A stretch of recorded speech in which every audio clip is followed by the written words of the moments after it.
ರಾಜ್ಯೋತ್ಸವದ ಅಧ್ಯಕ್ಷರಾಗಿರ್ತಕ್ಕಂಥ ಪ್ರಕಾಶ್ ಜಿ ಅವರು ಮಾಡ್ತಾರೆ. बोलिए भारत माता की, भारत माता की, भारत माता की. हिंदी समझते हैं? चलेगा? नहीं तो ट्रांसलेशन कराते हैं. नहीं. आज के इस विशाल जनसभा में मेरे साथ उपस्थित हमारे यहाँ के बहुत ही लोकप्रिय प्रत्याशी और मेरे साथी कुमार बंगारप्पा जी, हमारे संसद में मेरे साथी और जिनके साथ मुझे लंबे समय से काम करने का मौका मिला, आपके लोकप्रिय सांसद हमारे राघवेंद्र जी, हमारे एमएलसी डीएस अरुण जी, हमारे टीडी मेघराज जी जिला के अध्यक्ष, श्री प्रकाश जी मंडल के अध्यक्ष, बहन सुधा जी, सुधा शिव प्रसादा जी जो डिस्ट्रिक्ट की सेक्रेटरी हैं, सम्मानित मंच और इतनी गर्मी में इतनी बड़ी संख्या में एकत्र आए देवी और सज्जनों और मीडिया के मेरे साथी, प्रिंट मीडिया और इलेक्ट्रॉनिक मीडिया के मेरे साथी, मेरा यह सौभाग्य है कि मुझे आज यहां इस सौरभा में आने का सौभाग्य प्राप्त हुआ. और जब मैं यहां आया हूं तो सबसे पहले मां रेणुका अंबा मंदिर को मैं नमन करता हूं, आशीर्वाद लेता हूं और आशीर्वाद लेकर के अपनी बात प्रारंभ करता हूं. अभी अभी बंगारप्पा जी कुछ बातों के बारे में चर्चा कर रहे थे और हमारे राघवेंद्र जी ने इस बात का उल्लेख किया कि किस प्रकार से केंद्र में वो रहकर इस इलाके की सेवा कर रहे हैं. मित्रों, हमको सबसे पहले समझना चाहिए ये चुनाव सिर्फ राघवेंद्र का नहीं है, कुमार बंगारप्पा का नहीं है. यह चुनाव आपके हित का चुनाव है और कर्नाटक के आगे बढ़ने का चुनाव है. इस बात को हमको समझना चाहिए. और जब मैं ये कहता हूं तो कहने के लिए नहीं कहता हूं, इसलिए कहता हूं क्योंकि यह सच्चाई है. आज जब हम डबल इंजन की सरकार की बात करते हैं तो डबल इंजन ही नहीं है, पावरफुल इंजन भी है, पावरफुल इंजन भी है. आप बताइए, मोदी जी के नेतृत्व में देश का नाम दुनिया में आगे बढ़ा है कि नहीं बढ़ा है? बढ़ा है कि नहीं बढ़ा है?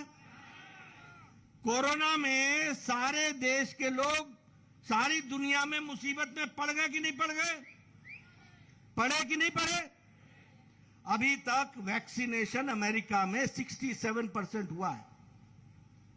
अभी तक यूरोप में वैक्सीनेशन 76% हुआ है और भारत ने 220 crore double dose with booster लगा के 100% कर लिया. यह भारत की पहचान है. आप बताइए, डेवलपमेंट में भारत आगे है कि नहीं है? यह चुनाव परिवारवाद बनाम विकासवाद का चुनाव है. एक तरफ परिवार को आगे बढ़ाने का काम है तो एक तरफ विकासवाद को आगे बढ़ाने का काम है. यह चुनाव हमारे विकास को आगे ले जाने का चुनाव है. यह हमको स्पष्ट रूप से समझ लेना चाहिए. और आज तो मैं ऐसी धरती में आया है जहां बंगारप्पा जी ने विकास के काम को आगे बढ़ाया, येडियुरप्पा जी ने इस प्रदेश को आगे बढ़ाया, सब लोगों का इसको आशीर्वाद मिला है. तो यहां से भारतीय जनता पार्टी को आशीर्वाद मिलेगा ना? मिलेगा? मैं पीछे से सुनना चाहता हूं, मिलेगा? मित्रों, मैं यह आपको बताना चाहता हूं कि आज 2014 में यहां का ओडीएफ, ओपन डेफिकेशन फ्री, यानी शौचालय के बिना वाले घर 60% थे, 60%. आज 100% कर्नाटक ओडीएफ हो गया है और पूरे के पूरे शौचालय बन करके तैयार हुए. और कितने शौचालय बने हैं? अगर सारे देश में 4 करोड़ बने तो 46 लाख कर्नाटक में बने, 46 लाख। उसी तरीके से हम 10वीं नंबर की अर्थव्यवस्था थे, 10th। आज हम ब्रिटेन को, इंग्लैंड को, जिसने हमको 200 साल राज किया, उसको ओवरटेक करके अब हम दुनिया की मोदी जी के नेतृत्व में 5वीं सबसे बड़ी अर्थव्यवस्था बन गए, 5th अर्थव्यवस्था बन गए, from 10th to 5th। 2014 214, India used to import 94% of mobile, 94% mobile India Bharat में बाहर से आता था, मोबाइल जो आपके हाथ में है। आज इंडिया 97% मोबाइल भारत में बन रहा है, यह हमको समझना चाहिए। और अब तो आपने देखा होगा एप्पल के भी यहां बनना शुरू हो गया और एप्पल के भी यहां स्टोर्स शुरू हो गए। मुझे बताया गया है कि शायद बेंगलुरु में भी एप्पल का स्टोर आ गया है। तो यह विकास की नई कहानी है। ऑटोमोबाइल इंडस्ट्री में हम अब तीसरे नंबर पर खड़े हैं, जापान हमसे पिछड़ गया है, हमारे आगे सिर्फ अमेरिका और चाइना है। यानी दुनिया में फॉरेन डायरेक्ट इन्वेस्टमेंट में हम आगे बढ़े हैं और देश में कर्नाटक फॉरेन डायरेक्ट इन्वेस्टमेंट में नंबर 1 पर खड़ा है। इसके लिए भी मैं आपको बधाई देना चाहता हूं। मित्रों, ये सब विकास की बात तो मैं आपके सामने कर ही रहा हूं। कर्नाटक में 19,400 किलोमीटर की सड़क बनी थी, highway. Today it is 29,000 kilometre सड़क, 29,000, 10,000 किलोमीटर की एक्स्ट्रा सड़क बनी है हाईवेज में। 1 लाख करोड़ रुपए हाईवे पर खर्च हो रहा है। आपके पड़ोस में ही तुमकुर में, आप बताइए, साउथ इंडिया का सबसे बड़ा इंडस्ट्रियल कॉरिडोर बन रहा है कि नहीं बन रहा है? आप बताइए, तुमकुर में हेलीकॉप्टर को, HAL की हेलीकॉप्टर बनाने की इंडस्ट्री लग रही है कि नहीं लग रही है? अब कर्नाटक डिफेंस का 67% है, जो 65% हेलीकॉप्टर है वो आपके तुमकुर में बनेगा, वो कर्नाटक में बनेगा। ये आपको समझना है। इसलिए विकास की पूरी जोरदार तरीके से काम चलने का काम चला हुआ है। मैं यहां आपसे एक बात और भी कहना चाहूंगा। हमारे बोमई साहब ने, येडियुरप्पा साहब ने रायता विद्या योजना के तहत 11 लाख बच्चों को शिक्षा देने की व्यवस्था की। उसी तरीके से रायता हमारे शक्ति स्कीम के तहत हमारे किसान भाइयों को सेवा करने का मौका दिया। उसी तरीके से भूश्री स्कीम के तहत बेनिफिट देने का प्रयास किया। अपर भद्रा में 5,300 करोड़ रुपए खर्च हो रहे हैं प्रोजेक्ट में। कितना? 5,300 करोड़ अपर भद्रा में खर्च हो रहा है। और उसी तरीके से ये जो हमारे लंबानी भाई हैं और कुर्बाहट्टी के लोग हैं, जिनको रेवेन्यू में, उनके गांव को रेवेन्यू रिकॉर्ड में नहीं जोड़ा गया था, अब उनको रेवेन्यू रिकॉर्ड में जोड़ करके उनको भी सरकारी स्कीमों का लाभ मिलेगा, इस बात की व्यवस्था की गई है। अभी ये चुनाव का समय है, मैं कुमार बंगारप्पा को वायदा तो नहीं कर सकता, लेकिन मैं इतना जरूर कहूंगा कि अगर लंबानी को बीजेपी की सरकार ने, अगर कुर्बाहट्टी को बीजेपी की सरकार ने उनको अगर हक दिलाया है, तो यह हक कोई और नहीं दिलाएगा, वह भी दिलाएगी तो बीजेपी की सरकार दिलाएगी। ये हमको ध्यान रखना चाहिए।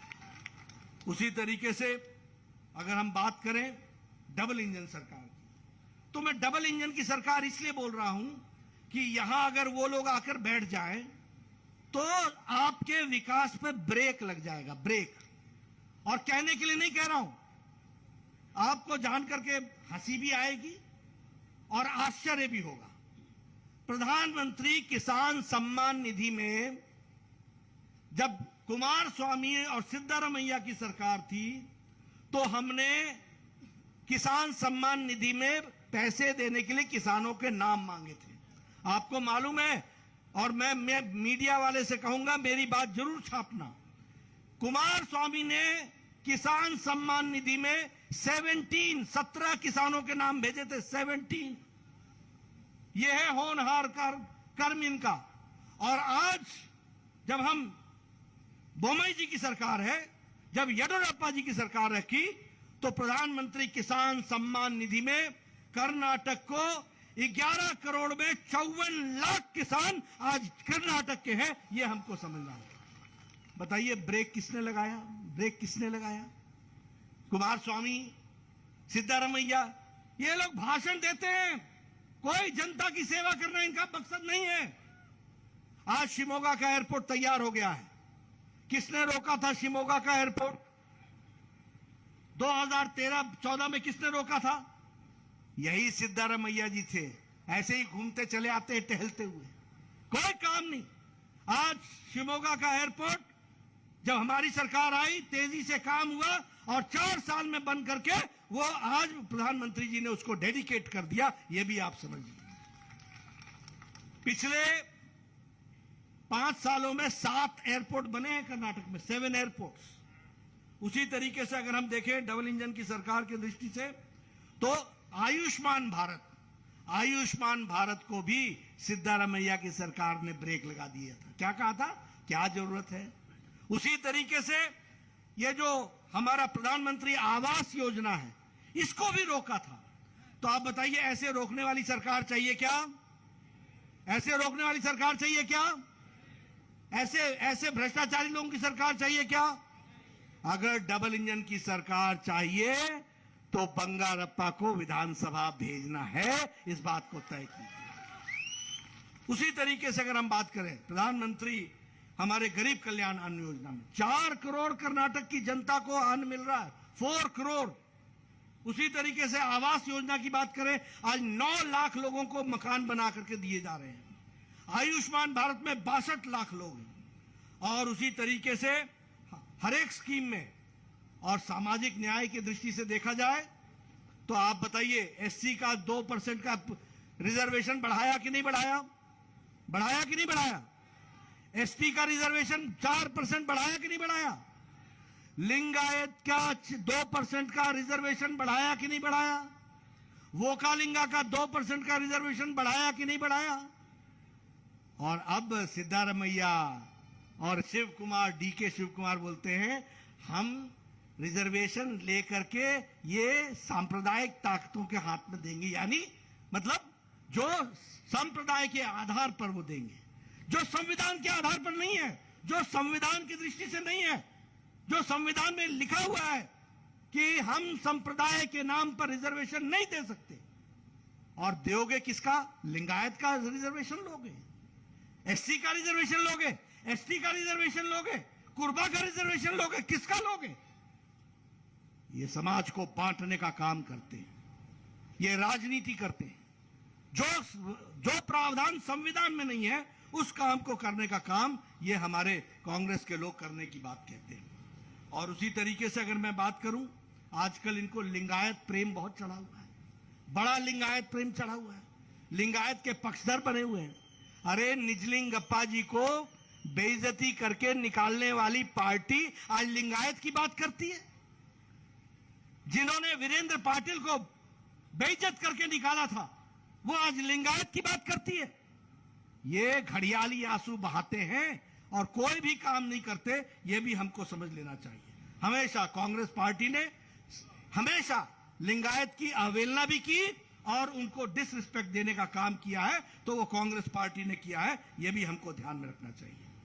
आज जब हमारे कैंडिडेट बंगारप्पा साहब हैं, बंगारप्पा साहब के मन में सपना है एसटी के लिए कोई जगह का रिजर्वेशन करने की बात है। उनके मन में सपना है कि वो विस्तारा सौदा बना रहे हैं। मैं आपको बधाई देता हूं। बोलो ये काम होना चाहिए कि नहीं होना चाहिए? होना चाहिए कि नहीं होना चाहिए? तो बंगारप्पा जी को जिताना जरूरी है, ये आपको ध्यान में रखना चाहिए। आपके विकास के लिए सब लोग लगे हुए हैं, कोशिश है पूरी तरीके से। अब मैं आपके सामने चर्चा करना चाहता हूं।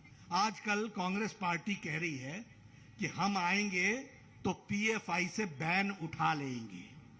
कौन है ये पीएफआई? किसने कराए थे दंगे? बेंगलुरु में राइट्स हुए थे जिसमें पीएफआई के 17 लोग अरेस्ट हुए थे। नारथ में पीएफआई ने वहां एक कैंप चलाया था जिसमें 21 लोग अरेस्ट हुए थे। और उसी तरीके से जब येडियुरप्पा जी की सरकार आई तो पीएफआई और एसडीपीआई के खिलाफ 175 केस हुए और 1700 लोग जेल में गए, 1700। और जब सिद्धारमैया की सरकार आई तो ये 175 केस वापस लिए गए और 1700 लोगों को छोड़ दिया गया और समाज में अशांति फैला दी और पूरे का पूरा सामाजिक सद्भाव को बिगाड़ने का काम किया। तो वह सिद्धारमैया जी की सरकार ने किया। ऐसे लोगों को आने देना है क्या? बताओ भाई, ऐसे लोगों को आने देना है क्या? ऐसे लोगों को आने देना है क्या? समाज में शांति चाहिए ना, समाज में शांति चाहिए ना। और अमित शाह जी ने, गृह मंत्री जी ने, प्रधानमंत्री जी ने इस पीएसवाई को ठोस आधार पर बैन लगाया और जो इसके दोषी थे उनको जेल में डाला। उनको जेल में रहना चाहिए ना, रहना चाहिए ना। अगर रहना चाहिए तो बंगारप्पा को विधानसभा पहुंचाना चाहिए। इस बात की आपको चिंता करनी है। उसी तरीके से आप देखिए, अगर मैं बात करूं हमारे वोट देने की, तो मैं यहां एक बात और आपको बता देना चाहता हूं। आजकल जेडीएस की चर्चा होती है। मैं कहता हूं जेडीएस को वोट डालने का मतलब है कांग्रेस पार्टी को वोट डालना, और कांग्रेस पार्टी को वोट डालने का मतलब है पीएफआई को वोट डालना। यह आप बड़े साफ शब्दों में समझ लीजिए। ये सभी समाज विरोधी लोगों का समर्थन देने वाली पार्टियां हैं।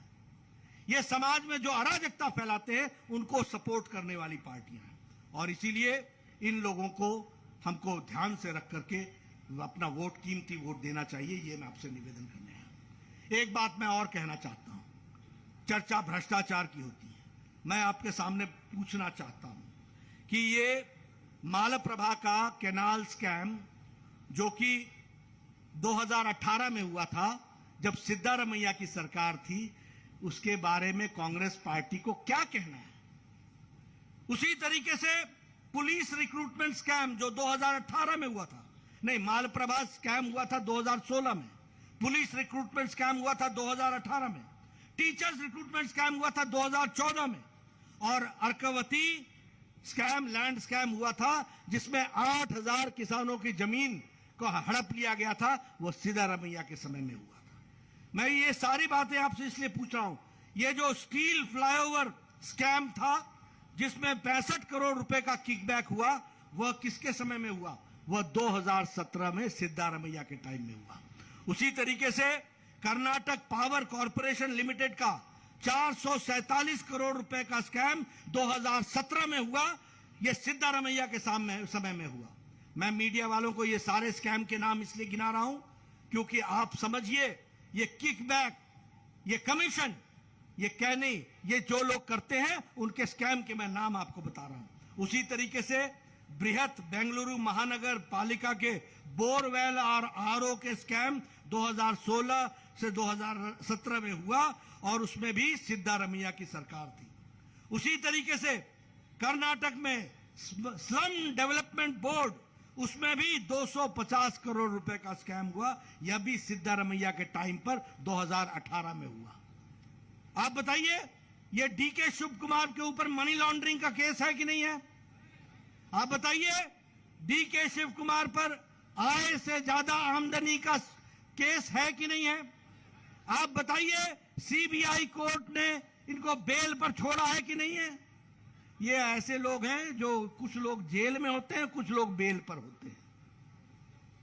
ऐसे भ्रष्टाचारी लोग, ऐसे लोग जो समाज को सिवाय भ्रष्टाचार से जोड़ने का काम करते हैं और भ्रष्टाचार करते हैं और लोगों के हित की चिंता नहीं करते हैं, ऐसे लोगों को आने देना है क्या? आने देना है क्या? मैं पीछे से उधर से सुनना चाहता हूं, आने देना है क्या? आने देना है क्या? मित्रों, ये ध्यान रखो कि हमको आदरणीय प्रधानमंत्री मोदी जी के नेतृत्व में जो कर्नाटक को आशीर्वाद मिल रहा है, डबल इंजन की सरकार चल रही है, पूरी ताकत के साथ चल रही है, गरीबों का विकास हो रहा है, आदिवासियों का विकास हो रहा है, दलितों का विकास हो रहा है, पिछड़ी जातियों का विकास हो रहा है, युवाओं का विकास हो रहा है, महिलाओं का सशक्तिकरण हो रहा है, समाज के अंतिम पायदान पर खड़ा व्यक्ति, उसको ताकत दी जा रही है।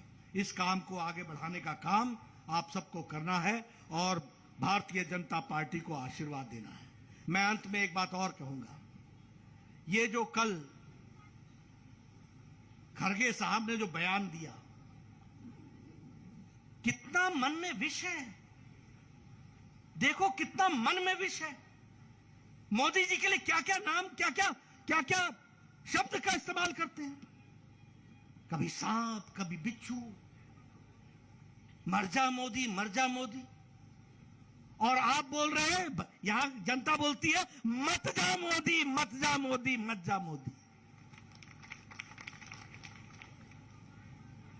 वो कहते हैं मोदी तेरी कब्र खुदेगी, और आप कहते हैं मोदी आपका कमल खिलेगा, कमल खिलेगा, कमल खिलेगा।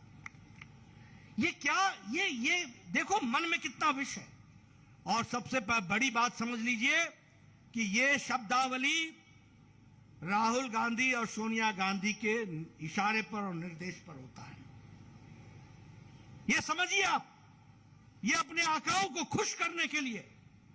मैं भी राष्ट्रीय पार्टी का राष्ट्रीय अध्यक्ष हूं, वो भी एक राष्ट्रीय पार्टी के राष्ट्रीय अध्यक्ष हैं। कभी सांप, कभी रावण, क्या शब्दावली इस्तेमाल करते हैं। लेकिन एक बात ध्यान रखें कि जब जब वो इस तरीके के शब्द इस्तेमाल करते हैं, तब तब भारत की जनता और कर्नाटक की जनता दोगुनी आवाज के साथ मोदी जी के साथ खड़ी हो जाती है। इस बात को भी हमको ध्यान में रखना चाहिए। इसलिए मित्रों, मैं आपको निवेदन करना चाहता हूं, सार्वजनिक जीवन में कम से कम हम लोगों को एक गरिमा रखनी चाहिए। और राष्ट्रीय पार्टी के राष्ट्रीय अध्यक्ष इस तरीके के वक्तव्य दे, ये शोभा नहीं देता। ठीक है, इलेक्शन कमीशन और बाकी दृष्टि से उसको देखा जाएगा, लेकिन यह कोई तरीका है। इसलिए मित्रों, मैं आपसे निवेदन करने आया हूं कि भारतीय जनता पार्टी को आप इस चुनाव में आशीर्वाद दें, समर्थन दें, मोदी जी के काम को मजबूती प्रदान करें, और मोदी जी के काम के साथ साथ बंगारप्पा जी को विधानसभा में भेजें और बोम्मई जी के और येडियुरप्पा जी के नेतृत्व में आगे बढ़े। इन्हीं शब्दों के साथ बहुत बहुत धन्यवाद। जय भारत, जय कर्नाटक।